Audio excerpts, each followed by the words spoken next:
ओम नमः शिवाय। ओम नमः भगवते रुद्राय। ओम तत्पुरुषाय विद्महे महादेवाय धीमहि तन्नो रुद्र प्रचोदयात्। ओम त्र्यंबकं यजामहे सुगंधिं पुष्टिवर्धनम् उर्वारुकमेव बंधनान् मृत्योर्मुक्ष्यमामृतात्। राक्षस तप से वर पाए शक्ति का अभिमान शंकर शरण गहे विष्णु की सजे नटवर भान हर हर महादेव। भगवान शिव तो करुणा के सागर हैं, वे अपने भक्तों की हर इच्छा पूर्ण करने वाले हैं, लेकिन कई बार असुर उनकी तपस्या से प्रसन्न होकर वरदान प्राप्त कर लेते हैं, उसका दुरुपयोग करते हैं। ऐसा ही एक प्रसंग भस्मासुर के साथ घटित हुआ, जिसने भगवान शिव को स्वयं संकट में डाल दिया। यह कथा भगवान शिव और भगवान श्री विष्णु के अटूट प्रेम की भी गाथा है। जब भगवान शिव संकट में आए तो भगवान विष्णु ने मोहिनी रूप धारण कर उन्हें बचाया। यह कथा हमें सिखाती है कि अहंकार और शक्ति का दुरुपयोग स्वयं के विनाश का कारण बन सकता है। प्राचीन काल में शंखचूर्ण नाम असुर के वंश में भस्मासुर नामक राक्षस उत्पन्न हुआ। वह अत्यंत बलशाली और अहंकारी था। उसे अपने बल का बहुत गर्व था, लेकिन वह अमृतत्व के कारण शक्ति प्राप्त करना चाहता था। भस्मासुर ने घोर तपस्या का निश्चय किया और कैलाश पर्वत पर जाकर भगवान शिव की उपासना में लीन हो गया। उसने हजारों वर्षों तक कठिन तपस्या की। पहले उसने अन्न जल का त्याग किया, फिर वह अपने शरीर की ही बलि देने लगा। अंत में उसने अपना शीश काटने का निश्चय किया।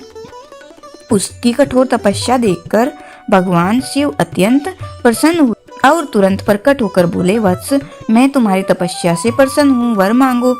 भस्मासुर ने भगवान शिव से कहा, हे महादेव, मुझे ऐसा वरदान दीजिए कि मैं जिस चीज पर हाथ रखूं वह तुरंत भस्म हो जाए। भगवान शिव, जो अपने भक्तों की हर इच्छा पूर्ण करने वाले हैं, उन्होंने बिना देरी किए यह वरदान अपने भक्त भस्मासुर को सहर्ष दिया। तब जैसे ही भस्मासुर ने यह वरदान प्राप्त किया, उसके मन में एक कपट पूर्ण विचार आया। सोचने लगा, अगर मैं स्वयं शिवजी पर ही यह वरदान आजमाऊं, तब तो मैं त्रिलोक का स्वामी बन जाऊंगा। भस्मासुर ने तुरंत भगवान शिव पर ही यह वरदान आजमाने का निश्चय किया और उनकी ओर दौड़ पड़ा।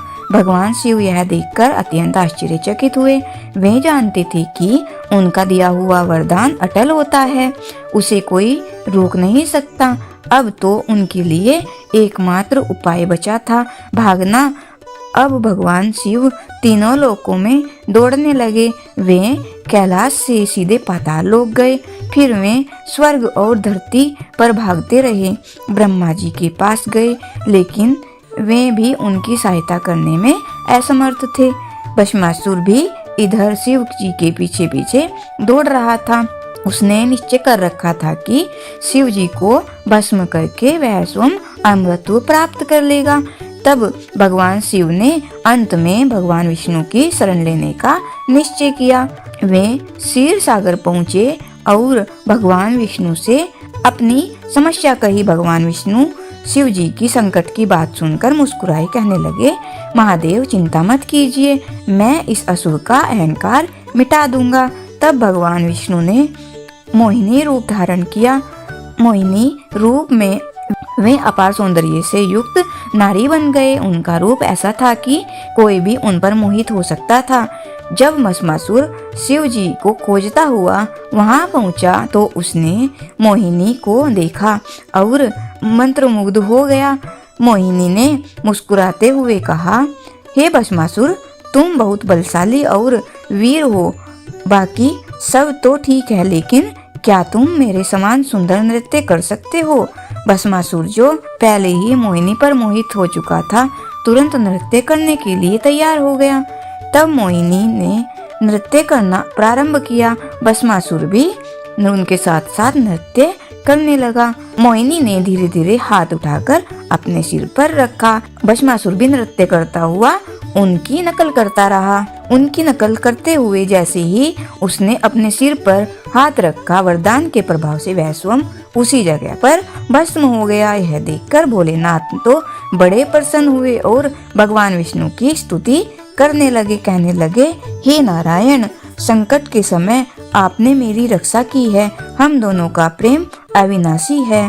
भगवान शिव और भगवान विष्णु का प्रेम अद्भुत और अलौकिक है। इस कथा से सिद्ध होता है कि अहंकार विनाश का कारण बनता है। शक्ति का दुरुपयोग स्वयं के लिए घातक होता है। भगवान विष्णु और भगवान शिव में कोई भेद नहीं है, वे परस्पर पूरक हैं। जो शिव जी की आराधना करता है उसे भगवान विष्णु की कृपा भी प्राप्त होती है, और जो व्यक्ति इस कथा को महाशिवरात्रि के तीसरे पहर में सुनता है उसके जीवन में संकट और भय समाप्त हो जाते हैं। जो भगवान शिव और भगवान विष्णु दोनों की आराधना करता है वह सभी कष्टों से मुक्त होकर मोक्ष प्राप्त करता है। यह कथा हमें अहंकार त्यागने और सच्चे भक्त बनने की प्रेरणा देती है। हर हर महादेव। एक बार किसी नगर में एक साहूकार रहता था। उसके घर में धन की कोई कमी नहीं थी, लेकिन कोई संतान न होने के कारण वह बड़ा दुखी था। संतान प्राप्ति के लिए वह हर सोमवार को व्रत करता था और पूरी श्रद्धा के साथ शिव मंदिर जाकर भगवान शिव और माता पार्वती की पूजा किया करता था। उसकी भक्ति देखकर एक दिन माँ पार्वती प्रसन्न होकर भगवान शिव से साहूकार की मनोकामना पूर्ण करने का निवेदन करती है। पार्वती जी के आग्रह पर भगवान शिव ने कहा, हे देवी, इस संसार में हर प्राणी को उसके कर्मों का फल मिलता है और जिसके भाग्य में जो हो उसे भोगना ही पड़ता है। लेकिन पार्वती जी ने साहूकार की भक्ति देखकर उसकी मनोकामना पूर्ण करने की इच्छा व्यक्त की। माता पार्वती के आग्रह पर भगवान शिव ने साहूकार को पुत्र प्राप्ति का वरदान तो दिया, लेकिन उन्होंने बताया कि यह बालक केवल 12 वर्षों तक ही जीवित रहेगा। माता पार्वती और भगवान शिव की इस संवाद को साहूकार सुन रहा था, इसलिए उसे ना तो इस बात की खुशी हुई और ना ही कोई दुख, बल्कि वह पहले की तरह ही शिव जी की पूजा करता रहा। कुछ समय के बाद साहूकार की पत्नी ने एक पुत्र को जन्म दिया। जब वह बालक 11 वर्ष का हुआ तो उसे पढ़ने के लिए काशी भेज दिया गया। साहूकार ने पुत्र के मामा को बुलाकर उसे बहुत सारा धन देते हुए कहा कि तुम इस बालक को काशी विद्या पढ़ने के लिए लेकर जाओ। तुम लोग रास्ते में यज्ञ कराते जाना और ब्राह्मणों को भोजन दक्षिणा देते हुए जाना। दोनों मामा भांजे इसी तरह यज्ञ कराते और ब्राह्मणों को दान दक्षिणा देते काशी नगरी निकल पड़े। इस दौरान रात में एक नगर पड़ा जहां नगर के राजा की कन्या का विवाह था, लेकिन जिस राजकुमार से उसका विवाह होने वाला था वह एक आंख से काना था। राजकुमार के पिता ने अपने पुत्र के काना होने की बात को छुपाने के लिए सोचा, क्यों ना उस साहूकार के पुत्र को दूल्हा बनाकर राजकुमारी से विवाह करा दूं और विवाह के बाद इसको धन देकर विदा कर दूंगा और राजकुमारी को अपने नगर ले आऊंगा। लड़के को दूल्हे के वस्त्र पहनाकर राजकुमारी से विवाह करा दिया गया। साहूकार का पुत्र ईमानदार था, उसे यह बात सही नहीं लगी, इसलिए उसने अवसर पाकर राजकुमारी के दुपट्टे पर लिखा दिया कि तुम्हारा विवाह तो मेरे साथ हुआ है, लेकिन जिस राजकुमार के संग तुम्हें भेजा जाएगा वह एक आंख से काना है। मैं तो काशी विद्या पढ़ने जा रहा हूँ। जब राजकुमारी ने चुन्नी पर लिखी बातें पढ़ी तो उसने अपने माता पिता को यह बात बताई। राजा ने अपनी पुत्री को विदा नहीं किया, फिर बारात वापस चली गई। दूसरी ओर साहूकार का पुत्र और उसका मामा काशी पहुँचे। वहां जाकर उन्होंने यज्ञ किया। जिस दिन साहूकार का पुत्र 12 वर्ष का हुआ उस दिन भी यज्ञ का आयोजन था। लड़के ने अपने मामा से कहा कि मेरी तबीयत कुछ ठीक नहीं है। मामा ने कहा तुम अंदर जाकर आराम कर लो। भगवान शिव के वरदान अनुसार कुछ ही देर में उस बालक के प्राण निकल गए। मृत भांजे को देखकर उसके मामा ने विलाप करना शुरू कर दिया। संयोगवश उसी समय भगवान शिव और माता पार्वती उधर से जा रहे थे। पार्वती जी ने भोलेनाथ से कहा, स्वामी, मुझे उसके रोने का स्वर सहन नहीं हो रहा है। आप कृपा करके इस व्यक्ति के कष्ट को अवश्य दूर कीजिए। जब भगवान शिव मृत बालक के समीप आए तो वह बोले कि यह वही साहूकार का पुत्र है जिसे मैंने 12 वर्षों की आयु का वरदान दिया था। अब आज इसकी आयु पूरी हो चुकी है। लेकिन मातृभाव से विभोर माता पार्वती जी कहने लगी, हे महादेव, आप इस बालक को और आयु देने की कृपा करें, नहीं तो इसके वियोग में इसके माता पिता भी तड़प तड़प कर मर जाएंगे। माता पार्वती के पुनः आग्रह पर भगवान शिव ने उस लड़के को जीवित होने का वरदान दिया। शिव जी की कृपा से वह लड़का जीवित हो गया। शिक्षा पूरी करके लड़का मामा के साथ अपने नगर की ओर वापस चल पड़ा। दोनों चलते हुए उसी नगर में पहुँचे जहाँ उसका विवाह हुआ था। उस नगर में भी उन्होंने यज्ञ का आयोजन किया।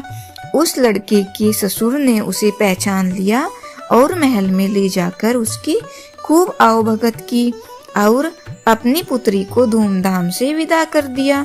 उधर साहूकार और उसकी पत्नी भूखे प्यासे रहकर की प्रतीक्षा कर रहे थे। उन्होंने प्रण कर रखा था कि अगर उन्हें अपने बेटे की मृत्यु का समाचार मिला तो वह भी प्राण त्याग देंगे, परंतु अपने बेटे के जीवित होने का समाचार पाकर वे बेहद प्रसन्न हुए।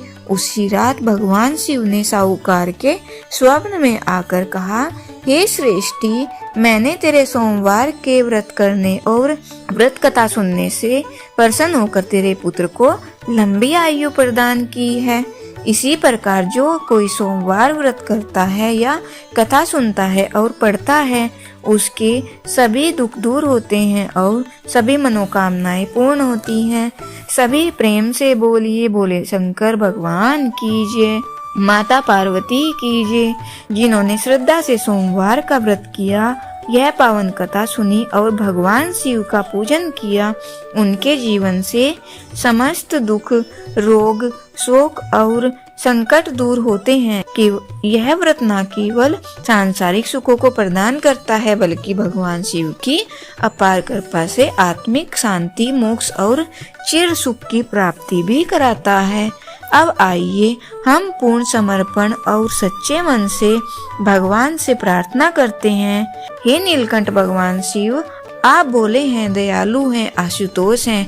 हमने जो कुछ भी पूजा व्रत और कथा श्रवण किया, उसमें यदि कोई त्रुटि रह गई हो तो क्षमा करें। हमें अपने चरणों में अटल भक्ति और जीवन में सच्ची समझ प्रदान करें। हमारे जीवन से अज्ञान, अहंकार और अधर्म का नाश करें। शिव शिव कहकर हम जीवन की राह पर चले, यही हमारा संकल्प है। उसमें यदि कोई त्रुटि रह गई हो तो क्षमा करें। हमें अपने चरणों में अटल भक्ति और जीवन में सच्ची समझ प्रदान करें। हमारे जीवन से अज्ञान, अहंकार और अधर्म का नाश करें। शिव शिव कहकर हम जीवन की राह पर चलें, यही हमारा संकल्प है। ओम नमः शिवाय। सोमवार व्रत की महिमा अमोघ है। जो भक्त सच्चे मन से इसका पालन करते हैं, उनके जीवन में धन, वैभव, संतान सुख, वैवाहिक सुख और सभी मनोरथ पूर्ति निश्चित होती है। प्राचीन काल की बात है, जब ब्रह्मांड में केवल सृष्टि के कर्ता भगवान ब्रह्मा और पालनहार भगवान विष्णु ही सक्रिय थे। भगवान शिव की महिमा उस समय भी अपरंपार थी, परंतु एक बार एक ऐसा प्रसंग आया जब श्री ब्रह्मा और श्री विष्णु के मध्य एक विवाद उत्पन्न हुआ कि दोनों में से कौन श्रेष्ठ है। तब यह विवाद इतना बढ़ गया कि दोनों ने अपनी शक्तियों का प्रदर्शन करना आरंभ कर दिया। देवताओं और ऋषि मुनियों ने भी इस विवाद को अंत करने का प्रयास किया, परंतु जब कोई समाधान नहीं निकला, तब स्वयं भगवान शिव ने इस विवाद को दूर करने का निश्चय किया। भगवान शिव के ऐसा पूछने पर कि आप दोनों में से कौन श्रेष्ठ है, तब भगवान ब्रह्मा जी ने कहा, प्रभु, मैं सृष्टि का रचनाकार हूँ, मेरे बिना कोई जीव अस्तित्व में नहीं आ सकता। मैं ही सृष्टि का आदि कारण हूँ, अतः मैं श्रेष्ठ हूँ। भगवान विष्णु ने उत्तर दिया कि महादेव, सिर्फ रचना करना ही तो सब कुछ नहीं है। जब तक उसे सही मार्गदर्शन और पालन न मिले, तब तक सृष्टि का कोई महत्व ही नहीं है। मैं ही पालन करता हूँ, इसलिए मैं श्रेष्ठ हूँ। दोनों में विवाद इतना बढ़ गया कि धीरे धीरे यह अहंकार में बदल गया। दोनों के अहंकार को समाप्त करने के लिए ब्रह्मांड में एक अद्भुत और अद्वितीय तेज प्रकट। यह एक अनंत प्रकाश स्तंभ के रूप में था, जो प्रकाश से पाताल तक फैला हुआ था। यह प्रकाश इतना दिव्य था कि इसके तेज से तीनों लोक प्रकाशित हो उठे। दोनों देवताओं ने इस दिव्य प्रकाश को देखकर अचंभित होकर दूसरे की ओर देखा। तभी एक दिव्य आकाशवाणी हुई। यह तेज परम ब्रह्म भगवान शिव का स्वरूप है। यदि तुम दोनों अपनी श्रेष्ठता सिद्ध करना चाहते हो तो इस प्रकाश स्तंभ के अंत को खोजो। जो इसका अंतिम छोर खोज लेगा वही सबसे श्रेष्ठ होगा। यह सुनकर भगवान विष्णु और श्री ब्रह्मा जी ने इस चुनौती को स्वीकार किया। ब्रह्मा जी ने हंस का रूप धारण किया और इस प्रकाश स्तंभ के ऊपरी छोर को खोजने के लिए आकाश की ओर उड़ चले। वहीं भगवान विष्णु ने वराह रूप धारण किया और पृथ्वी के नीचे इसकी गहराई खोजने के लिए पाताल की ओर प्रस्थान किया। भगवान श्री विष्णु वराह रूप में बहुत गहराई में गए, परंतु उन्हें इस ज्योतिर्लिंग का कोई अंत ही नहीं मिला। वे लाखों योजन अत्यधिक दूर तक चले गए, फिर भी इस प्रकाश स्तंभ का कोई अंतिम बिंदु नहीं दिखाई दिया। तब उन्हें समझ में आया कि यह ज्योति अनंत है और कोई भी इसकी सीमा नहीं खोज सकता। वे इस सत्य को स्वीकार कर अपने स्थान पर वापस लौट आए और भगवान शिव को प्रणाम कर कहने लगे, महादेव, आप ही सृष्टि के मूल कारण हैं। मैं आपका शरणागत हूँ। मेरी बुद्धि पर जो भी मोह माया थी वह अब दूर हो गई है। अब वहीं ब्रह्मा जी आकाश की ऊंचाइयों तक पहुंच गए, परंतु वे भी उस दिव्य ज्योतिर्लिंग के अंत को नहीं जान सके। लेकिन अहंकारवश उन्होंने सोचा कि अगर मैं हार मान लूं तो मेरी तो श्रेष्ठता समाप्त हो जाएगी। तभी उन्हें एक केतकी का पुष्प नीचे गिरता हुआ मिला। ब्रह्मा जी ने उस केतकी के पुष्प से ही पूछा, क्या तुम इस प्रकाश स्तंभ के ऊपरी छोर से आए हो? केतकी के पुष्प ने उत्तर दिया कि हाँ, मैं इस प्रकाश स्तंभ के ऊपरी भाग से ही गिरा हूँ। ब्रह्मा जी ने तब इस पुष्प को साक्षी बनाकर झूठ बोलने का निश्चय किया। वे लौटकर श्री विष्णु जी के पास आए और कहने लगे, मैंने इस प्रकाश स्तंभ का अंत पा लिया है। तब भगवान विष्णु को ब्रह्मा जी की बात पर संदेह हुआ, लेकिन ब्रह्मा जी ने केतकी पुष्प को प्रमाण स्वरूप प्रस्तुत किया। तभी भगवान शिव वहां प्रकट हुए और क्रोधित होकर कहा, ब्रह्मा, तुमने मुझसे झूठ बोला है, अपनी श्रेष्ठता सिद्ध करने का प्रयास किया है, इसलिए अब से कोई तुम्हारी पूजा नहीं करेगा, तुम्हारे नाम से कोई मंदिर नहीं बनेगा। और भगवान शिव ने केतकी के पुष्प से भी कहा, तुम झूठ का साथ देने के दोषी हो, इसलिए अब से मेरी पूजा में तुम्हें कभी भी अर्पित नहीं किया जाएगा। केतकी का पुष्प यह सुनकर कांप उठा और भगवान शिव से क्षमा मांगने लगा, परंतु शिव जी ने कहा कि झूठ को किसी भी रूप में स्वीकार नहीं किया जा सकता। भगवान शिव ने फिर कहा कि यह ज्योतिर्लिंग मेरा अनंत स्वरूप है, इसे जो सच्चे मन से पूजेगा वह समस्त पापों से मुक्त होकर मोक्ष को प्राप्त करेगा। यही कारण है कि महाशिवरात्रि के प्रथम पहर में इस कथा को सुनने और शिवलिंग का पूजन करने का विशेष महत्व बताया गया है। इस प्रकार जो भी भक्त इस कथा को महाशिवरात्रि के प्रथम पहर में सुनता है और शिवलिंग का विधिवत पूजन करता है, वह समस्त दोषों से मुक्त होकर शिव कृपा को प्राप्त करता है।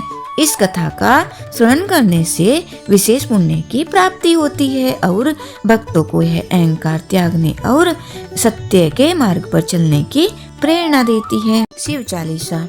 जय गणेश गिरिजा सुवन मंगल मूल सुजान, कहत अयोध्या दास तुम देहु अभय वरदान। जय गिरिजापति दीन दयाला, सदा करत संतन प्रतिपाला।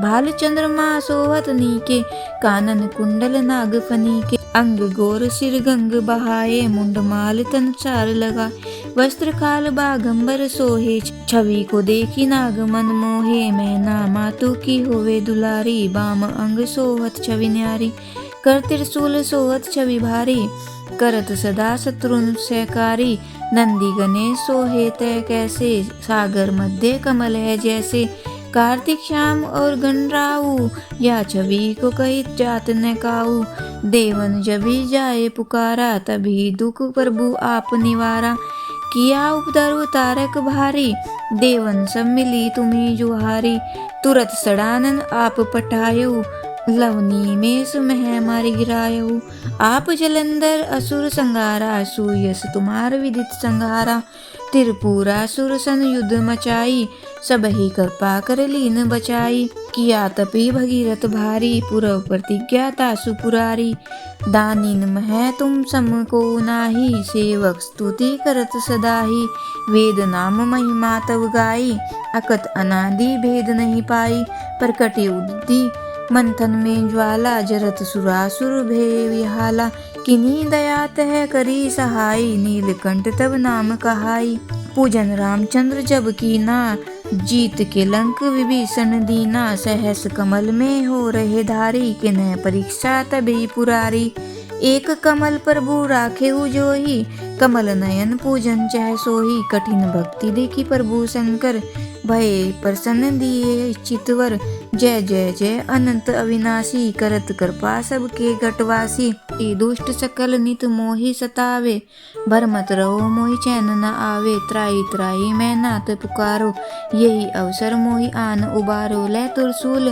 ले त्रिशूल शत्रुन को मारो, संकट से मोहि आन उबारो, मात पिता भ्राता सब होई, संकट में पूछत नहीं कोई, स्वामी एक है आस तुम्हारी, आए हरहु मम संकट भारी, धन निर्धन को देत सदाही, जो कोई जाचे सो फल पाही, स्तुति के ही विधि करे तुम्हारी, क्षमहु नाथ अब चूक हमारी, शंकर हो संकट के नाशन, मंगल कारण विघ्न विनाशन, योगी यति मुनि ध्यान लगावे, शारद नारद शीश नवावे, नमो नमो जय नमः शिवाय, सुर ब्रह्मादिक पार न पाए, जो यह पाठ करे मन लाई, तापर होत न शंभु सहाय, ऋणिया जो कोई हो अधिकारी, पाठ करे सो पावन हारी, पुत्रहीन कर इच्छा जो ही, निश्चय शिव प्रसाद ते ही होई, पंडित त्रयोदशी को लावे, ध्यान पूर्वक होम करावे, त्रयोदशी व्रत करे हमेशा,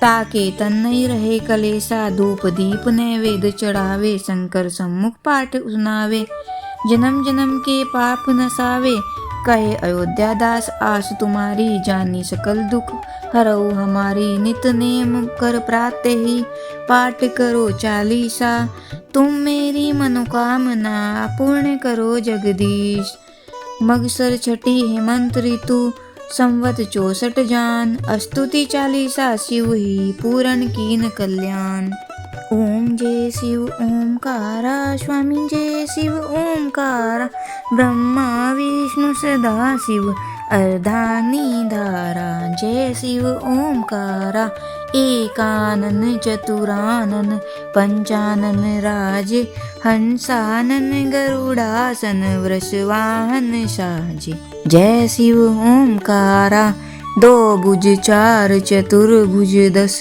भुज अति सोहे, त्रिगुण रूप निरखता, त्रिभुवन जन मोहि, जय शिव ओमकारा, अक्षमाला वनमाला मुंडमाला धारी, चंदन मृग मद सोहे, भाले शशिधारी, जय शिव ओमकारा, श्वेतांबर पीतांबर वाघांबर अंगे, चनकादिक गरुणादिक भूतादिक संगे, जय शिव ओमकारा, कर के मध्य कमंडलो, चक्र त्रिशूल धरता, जग करता जग भरता, जग संहार करता, जय शिव ओमकारा, ब्रह्मा विष्णु सदा शिव जानत अविवेका, प्रणवाक्षर के मध्य ये तीनों एका, ओम जय शिव ओमकारा,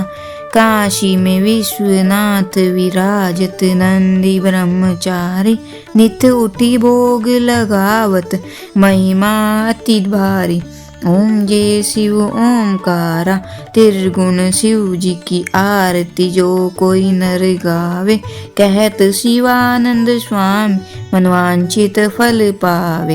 ओम जय शिव ओमकारा। बोलिए भगवान भोलेनाथ की जय। माता